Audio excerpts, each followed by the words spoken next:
Good morning दोस्तों, आज हम बात करेंगे जीएसटी सेक्शन 18 जिसका नाम है availability of credit in special circumstances. इस सेक्शन के अंदर हम बात करते हैं किस सिचुएशन में हमें इनपुट टैक्स क्रेडिट लेना होता है। सेक्शन 18 का sub section first, fresh registration. जब कोई पर्सन जीएसटी के लिए लायबल होता है तो उसको 30 दिन के अंदर अपना जीएसटी रजिस्ट्रेशन लेना होता है। सपोज़ आप बिज़नेस कर रहे हैं तो आपने इनपुट टैक्स पे किया होगा। अब क्या हुआ कि आपने जीएसटी में रजिस्ट्रेशन तो करवा दिया, लेकिन जो आपके पास बचा हुआ रॉ मटेरियल या फिनिश गुड्स था, आप उसको सेल करोगे तो उसमें आपको आउटपुट टैक्स कलेक्ट करना होगा।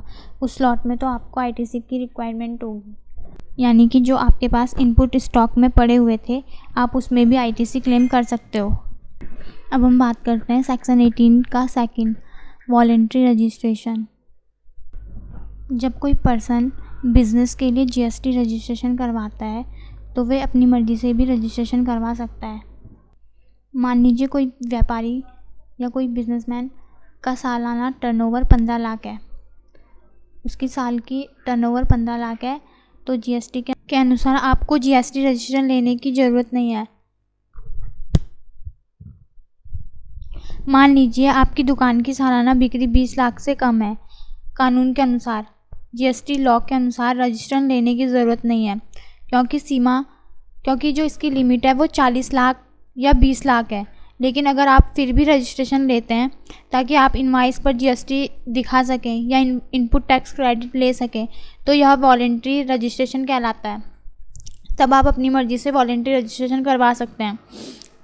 वॉलंटरी रजिस्ट्रेशन के कुछ फ़ायदे ऐसे हैं कि हम इसमें इनपुट टैक्स ले सकते हैं, बड़ी कंपनियों से काम लेना आसान हो जाता है, बिज़नेस की जीएसटी नंबर मिल जाता है और हम एक स्टेट से दूसरे स्टेट से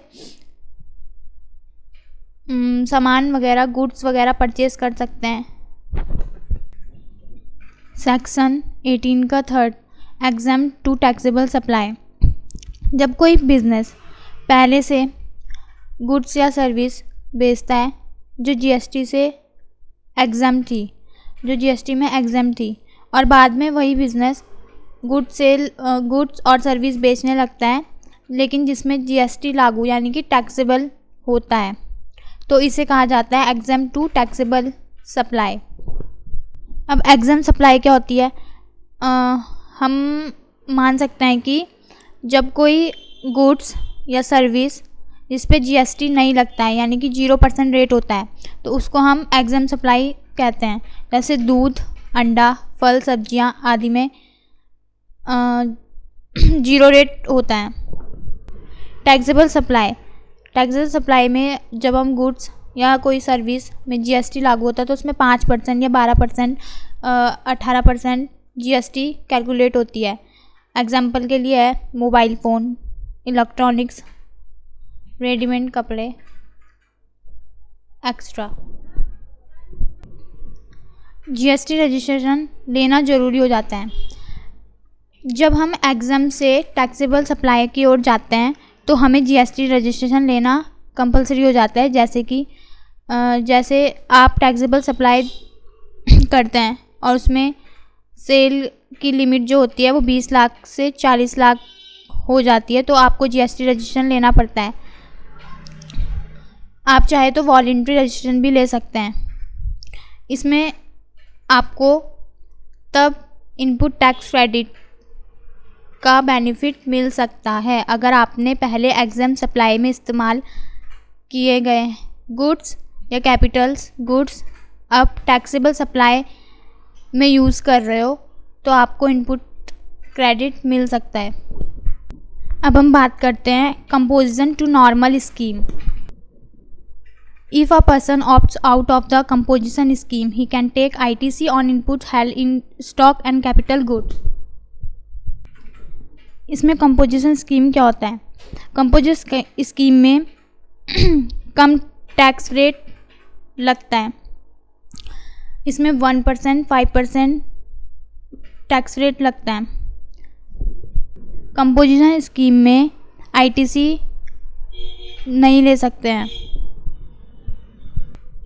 जब कोई कंपोजिशन से नॉर्मल स्कीम में आता है तो इस सिचुएशन में आईटीसी का लाभ ले सकते हैं, लेकिन इसमें कुछ कंडीशन है। तो इसमें हम आईटीसी कब लेते हैं? जब कंपोजिशन स्कीम से नॉर्मल स्कीम में जाते हैं और अगर आप रेगुलर टैक्स पेयर हैं तो आपके पास कोई स्टॉक में माल पड़ा हुआ है, कोई गुड्स पहले से पड़ा हुआ है, कोई सेमी फिनिश्ड गुड्स है, कैपिटल गुड्स हैं, मशीन्स, फर्नीचर आदि आपके पास हैं, उस प्रक्रिया में भी आप आईटीसी ले सकते हैं। लेकिन आपको इसमें कोई डॉक्यूमेंट ज़रूरी होते हैं, जैसे कि गुड्स में टैक्स इनवाइस एकदम सही होना चाहिए, इनवाइस की तारीख 1 साल से पुरानी नहीं होनी चाहिए, तब जाके आपको इनपुट मिलेगा, इसमें आईटीसी मिलेगी। Reversal of credit subsection 5। जब कोई रजिस्ट्रेशन पर्सन रेगुलर स्कीम से कंपोजिशन स्कीम में जाता है या कोई एग्जाम सप्लाई हो या कोई जीएसटी नंबर सरेंडर या कैंसिल करवाना हो तो इन केस में आपको आईटीसी नहीं मिलती है। जब आप नॉर्मल स्कीम से कंपोजिशन स्कीम में जाते हो तो आपकी सप्लाई एग्जम्प्ट हो जाती है। उससे पहले का जो आपके पास स्टॉक है उसमें आपने इनपुट लिया होगा तो उसको हमें वापस करना होता है, इसी को रिवर्सल ऑफ क्रेडिट कहते हैं। रिवर्सल ऑफ क्रेडिट की कुछ कंडीशन है, जैसे आप कंपोजिशन स्कीम में जाना चाहते हो, अगर आप पहले रेगुलर और कंपोजिटर पहले का लिया हुआ हो, आईटीसी होगा तो आपको आईटीसी को वापस करना होता है। एग्जाम सप्लाई देना शुरू किया आपने, अगर आप पहले टैक्सेबल करते थे और अब एग्जाम करने लगे हो तो आपको इस केस में भी रिवर्सल यानी कि आपको आईटीसी वापस करनी होती है।